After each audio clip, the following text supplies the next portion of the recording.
ملیے ڈاکٹر رمن کمار سے۔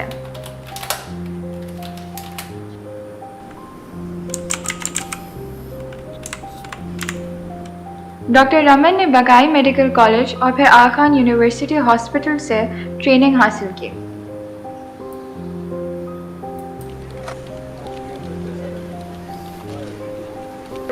سن 2017 سے ڈاکٹر رمن لیاقت نیشنل ہاسپٹل میں بحیثیت پیڈیاٹرک نیورولوجسٹ پریکٹس کر رہے ہیں۔ ویسے تو لگ گئی ہے نا،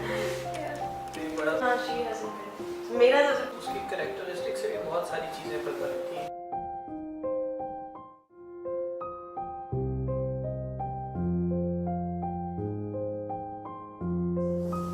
تو بچوں میں جو بیہیویئرز یا رویوں میں جو مختلف رویے دیکھے جاتے ہیں، ضروری نہیں ہے کہ وہ رویے جو ہے وہ کسی بیماری کا نام ہو یا کسی ڈس آرڈر کا نام ہو۔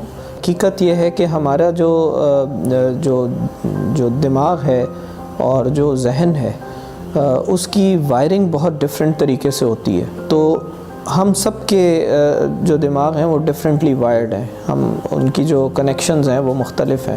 تو اس کانسیپٹ کا نام جو ہے وہ نیورو ڈائیورسٹی ہے۔ صرف مذہب، رنگ و نسل، لسانیت،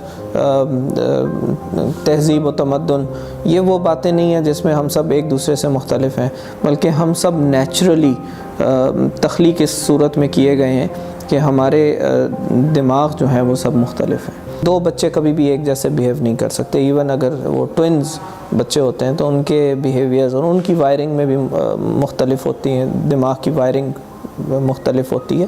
مختلف ہونا کوئی بیماری نہیں ہے۔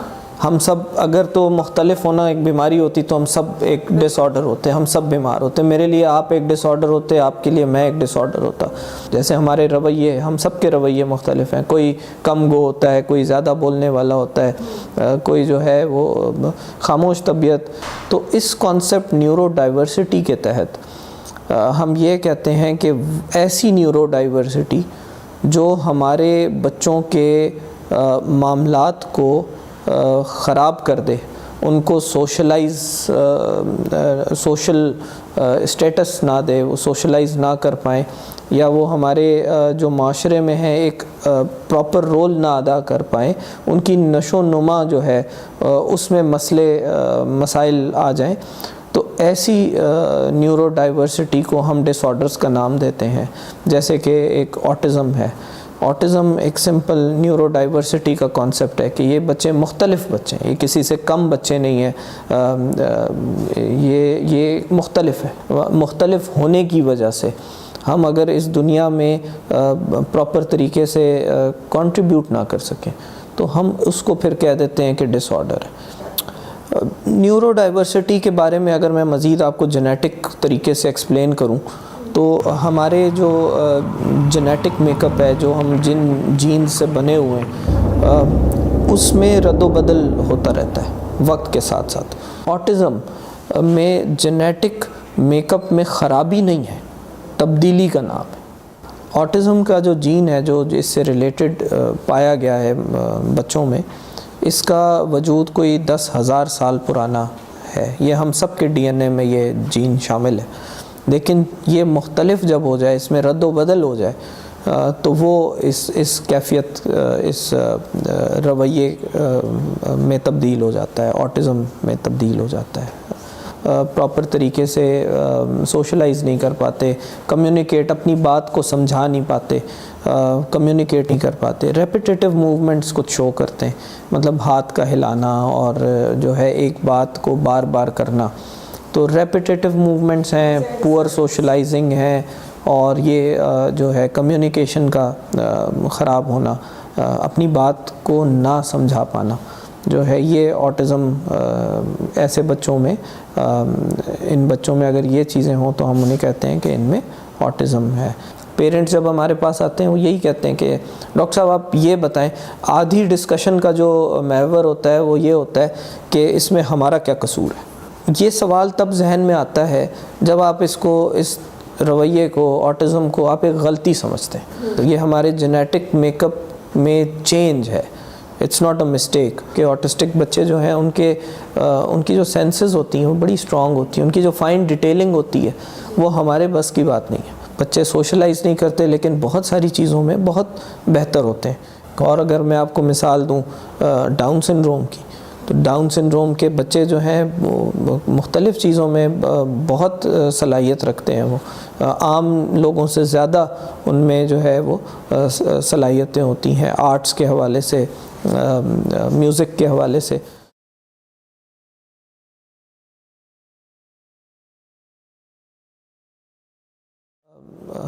انسان کی فطرت یہ ہے کہ وہ کسی کی برائی پہ جو ہے وہ بہت جلدی نظر آنی شروع ہو جاتی ہے, جبکہ کسی کی اچھائی کو دیکھنا جو ہے ایک بڑا مشکل کام ہے. یہ ہائی اچیورز نہیں بنتے کیونکہ ہم ہر وقت اس بات پہ لگے رہتے ہیں کہ ان میں کیا کمی ہے اور ہم ان کو کیسے پورا کریں. اب وہ اچھائی تلاش کرنا, اس کو اس مقام پہ پہنچانا کہ جو نیچر نے اس کے لیے اس کو ایک چینج دیا ہے, اس کو فروٹفل کرنا, اس کو معاشرے کے لیے بہتر ثابت کرنا, یہ ہم سب کی اخلاقی ذمہ داری ہے. تو سوشل انکلوژن کا مقصد یہ ہے کہ ہم اپنا ماحول کچھ اس طرح کریٹ کریں کہ وہ جو ہے ہمارے ماحول میں ایڈجسٹ ہونا شروع ہو جائے, نہ کہ ہم ان کو اپنے ماحول میں فورس کریں. بچوں سے زیادہ پیرنٹس کی سٹرگل ہوتی ہے. وہ سٹرگل اس لیے ہوتی ہے کہ وہ چاہ رہے ہوتے ہیں کہ وہ ان کے طور طریقوں میں بچہ ڈھل جائے, جبکہ وہ اپنے طور طریقے بدلنے پہ راضی نہیں ہوتے. تو ہمیں نہ صرف ان بچوں کو سپورٹ کرنا ہوتا ہے, ان کو سکھانا ہوتا ہے, بلکہ ایک بہت امپورٹنٹ اسپیکٹ ہے کہ ماں باپ کو ایک ذہنی طور پہ ان کی سپورٹ بڑی ضروری ہے. وہ بہت تھک جاتے ہیں, بہت لوگوں کی باتیں سنتے ہیں, فیملیز میں بہت ساری چیزیں وہ برداشت کرتے ہیں. تو بہت امپورٹنٹ ہے یہ کہ ہم ایسے پیرنٹس کو ہم ان کے لیے جو ہے وہ ان کو اپریشیٹ کریں, ان کی تعریف کریں, ان کو سمجھائیں کہ بھئی آپ بہت اچھا کام کر رہے ہیں. اور اسی ان کو اپریشیٹ کرنے کے لیے ان ساری باتوں کو ایکسیپٹنس کے لیے پہچاننا, اور پھر پہچان کے جو ہے ان کی اچھائیاں ڈھونڈنا, اور اچھائیاں ڈھونڈ کے ان کے ماں باپ کی مشکلات کو حل کرنا. یہ ساری باتوں کے لیے جو ہے ہم ہر سال جو ہے ورلڈ آٹزم ڈے مناتے ہیں, اور یہ ایک دن ہوتا ہے جو ہم مختص کر دیتے ہیں. ہم اپنی ساری ایکٹیویٹیز سب کہ جو بھی پیرنٹس ان بچوں کی کیئر کر رہے ہیں اور جو بھی اسپیشل ایجوکیٹرز, ہم ان کے لیے یہ دن مختص کرتے ہیں. اور 2 اپریل کو جو ہے یہ ورلڈ آٹزم ڈے منایا جاتا ہے. اس سال 2021 میں یہ 14واں ورلڈ آٹزم ڈے منایا جائے گا. اور ہم سب کو جو ہے ان پیرنٹس کے لیے, ان بچوں کے لیے ہم سب کو اپنی سپورٹ دکھانی چاہیے, اور ہمیں اپنی اپریسیشن ان کو کہ وہ کتنا اچھا کام کر رہے ہیں, اور ہمیں بھی اپنا پارٹ پلے کرنا چاہیے کہ تاکہ اس چیز کی ایکسیپٹنس ہو. ایک جس کو ہم سوشل سٹگما کہتے ہیں, سماجی کلنک جس کو ہم کہتے ہیں, بہت ساری نیورولوجیکل ڈیزیزز جو ہیں وہ سوشل سٹگما سمجھا جاتا ہے. جس کا بچہ ہے وہ تو ایکسیپٹنس میں آ گیا ہے, وہ تو سمجھ چکا ہے اس بات کو, ہم نے اس کو سمجھا دیا ہے. لیکن ہم سب کی اخلاقی ذمہ داری ہے کہ ہم جن کے بچے ایسے نہیں ہیں, جن کے بچے بالکل نارمل ہیں, وہ سمجھیں. اور سب سے ضروری ہے کہ ہم اپنے بچوں کو جو بالکل نارمل بیہیو کرتے ہیں, ہم اپنے بچوں کو یہ تعلیم دیں کہ اگر ان کو اس طرح کے بچے نظر آتے ہیں جو دوست نہیں بنانا چاہتے, تو ان کے دوست بننے کی کوشش کریں. تو یہ ہم سب کر سکتے ہیں, یہ ہم اپنے بچوں کو اس طرح بتا سکتے ہیں, کیونکہ یہ بہت ضروری ہے سوشل انکلوژن کے لیے کہ وہ بچے جو بالکل صحیح بیہیو کرتے ہیں, سوسائٹی کا پارٹ ہے, ان کو اس میں آگے آنے کی ضرورت ہے. تو ان بچوں میں بھی بالکل یہی چیز ہوتی ہے کہ ہمیں ان کو اس طرح سے ٹرین کرنا ہوتا ہے کہ ان میں خود مختاری آئے. جو پڑھنے میں بہت اچھے ہوتے ہیں ان کو پڑھنے کے ذریعے، اور جو بقایا معاملات میں جو ٹرینیبل ہوتے ہیں، جن کو کوئی ہنر آتا ہے، ان کو ہنر کے ذریعے. تو خود مختاری جو ہے اسی طرف لے جانا جو ہے وہ مقصد ہے.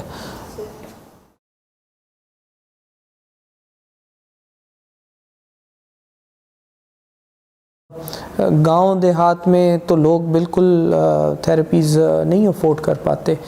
بڑے شہروں کی صورتحال قدرے بہتر ہو رہی ہے کہ ہمیں یہاں پہ سہولیات تو ہیں لیکن بہت مہنگا ہے یہ سب کچھ. چھوٹے شہروں میں تو سہولیات ہی نہیں ہیں. تو یہ ایک مسئلہ نہیں ہوتا. ایسے بچوں کو سوشلی انکلوڈ کرنا، ان کو کارآمد بنانا اس معاشرے کے لیے، یہ ایک بہت مہنگا کام ثابت ہوتا جا رہا ہے.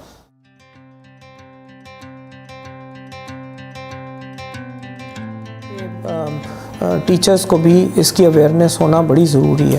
ڈائیورسٹی کی، نیورو ڈائیورسٹی کی، بیہیویئرل پیٹرنز کا پتہ ہونا ایک کلاس روم میں ضرور علم ہونا چاہیے اس سارے معاملے میں، تاکہ وہ پک کر سکیں. پیرنٹس اکثر اوقات جو ہمارے پاس بچے آتے ہیں وہ پیرنٹس کے پک ہونے پہ نہیں آتے، وہ ٹیچرز کے پک ہونے پہ آتے ہیں. ٹیچرز کہتے ہیں کہ جی یہ تو کلاس میں بیٹھتا ہی نہیں ہے. تو اگر ان کے ڈسرپٹیو بیہیویئرز ہوتے ہیں تو ٹیچر پہچان لیتا ہے. لیکن اگر بہت سبمسو سا بیہیویئر ہے، ایک جگہ بیٹھا ہوا ہے، تو پھر ٹیچر کے لیے وہ بچہ بھی اچھا ہوتا ہے، وہ کیونکہ وہ پیٹرنز نہیں پہچانتے. آٹزم اور ADHD سے جنم لینے والے مسائل ہرگز چھوٹے یا معمولی نہیں.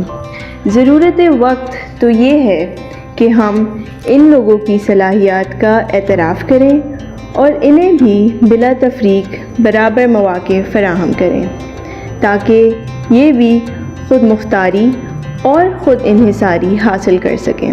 اب وقت آ گیا ہے کہ یہ بچے ہماری سوچ کے مطابق خود کو نہیں بلکہ ہم اپنی سوچ کو بدلیں.